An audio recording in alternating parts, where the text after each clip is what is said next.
Hello दोस्तों, नमस्ते, प्रणाम। मैं आपकी संगीता पटेल अपने यूट्यूब चैनल में आप सभी का स्वागत करती हूँ। और ये मेरी चाची सास हैं और सोहर गीत सुना रही हैं। देखो कैसे लगे, कमेंट में ज़रूर बताना। जला में जानक पूरे होए, अयोध्या मोरा ससुर, अयोध्या मोरा ससुर हो।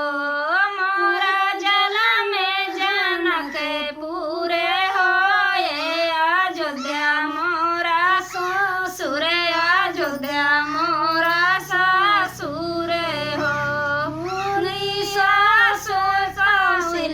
रानी होती सासुरे राजा दशरथ, सासुरे राजा दशरथ हो। मोरी सास कौशल्या रानी होती सासुरे राजा दशरथ, सासुरे राजा दशरथ हो। मोरा ननदी कौशल्या